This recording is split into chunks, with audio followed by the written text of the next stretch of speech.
Makeup আর্টিস্টকে পার্লারের লোক, পার্লারের দিদি, মেকআপ ম্যান এগুলো বলে কেন সম্বোধন করা হয় বলো তো? আজও পর্যন্ত 99.9% মানুষদের এই ব্যাপারটা ক্লিয়ার নয় যে একটা মেকআপ আর্টিস্ট আর একটা পার্লারের মধ্যে ডিফারেন্সটা। তারা হয়তো জানেই না যে মেকআপ আর্টিস্টের কাজটা ঠিক কি আর পার্লারের লোকের কাজটা ঠিক কি। ঠিক তাদের উদ্দেশ্যেই এই কথাটা বলার যে একটা মেকআপ আর্টিস্টের সাথে একটা পার্লারের কিন্তু আপাদমস্তক বিস্তর ফারাক রয়েছে। আর আর্ট কথাটা থেকে কিন্তু আর্টিস্ট কথাটা এসেছে। ঠিক তেমন ভাবেই আমরা যারা বিগিনার্সরা আছি তারা নিজেদের আর্ট এবং ক্রিয়েটিভিটির দ্বারা অপরের যে ভিতরকার সৌন্দর্য সেটাকেই আমরা ফুটিয়ে তোলার চেষ্টা করে থাকি। আর আর্টিস্ট কথাটার মধ্যে রয়েছে একটা বিশাল বড় ভার, যার বহনের ক্ষমতা হয়তো আমার এখনো পর্যন্ত হয়ে ওঠেনি। তবে প্রাণপণ চেষ্টা চালিয়ে যাচ্ছি নিজেকে সেই জায়গাটায় দেখায়। আশা রাখি আমার একান্ত চেষ্টা আর ভগবানের আশীর্বাদ যদি আমার সহায় হয় তাহলে আমি একদিন সেই জায়গাটায় নিজেকে দেখতে পারবো। আশা করি ডিফারেন্সটা সবারই ক্লিয়ার হয়ে গেছে আর আমাকে নেক্সট বার বলতে হবে না আর শুনতেও হবে না। তো দেখো, কথা বলতে বলতে কিন্তু আমার মেকআপ অলরেডি ডান।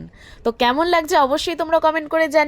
যদিও এখনো কিন্তু জুয়েলারির আগের লুকটাই আমি তোমাদেরকে শেয়ার করছি। তো দেখা হচ্ছে জুয়েলারির পরানোর পরের লুকটা। ও মাই গড, দেখো জাস্ট কি সুন্দর লাগছে দিদিকে, তাই না? এমনি অরিজিনালি দিদিকে কিন্তু খুবই সুন্দর দেখতে। তো তোমাদের লুকটা কেমন লেগেছে অবশ্যই কমেন্ট করে জানিও। আমার তো বেশ ভালোই লেগেছে। তো দেখো, এটা হচ্ছে আমার সেকেন্ড ক্লায়েন্ট, মানে ওই দিদিটারই কিন্তু বোন। আজও কিন্তু গিয়েছিল আমার সাথে রাধিকা, ওর হেয়ারটা করে দিচ্ছিল, ততক্ষণ কিন্তু আমি ওর মেকআপটা অলরেডি কমপ্লিট করে দিই। তো দেখো ওর ফাইনাল লুকটা আর কমেন্ট করে জানিও যে তোমাদের সকলের কেমন লাগলো এই দুটো লুক। আর আগের ভিডিওটাতে তোমরা অনেক অনেক ভালোবাসা দিয়েছিলে, যার জন্য আমার খুব ভালো লেগেছিল। আর এই ভিডিওটাতে তোমরা কিন্তু অবশ্যই কমেন্ট করে জানিও যে তোমরা কে কোথা থেকে ভিডিওটা দেখছো, তাহলে কিন্তু আমার আরো আরো অনেক বেশি ভালো লাগবে। তারপরেও ছিল আমার আরো দুটো জায়গায় কাজ, সেই ভিডিওটা দেখতে চাইলে সেটাও শেয়ার করে দেবো। ততক্ষণ পর্যন্ত টাটা, ভালো থাকো সবাই।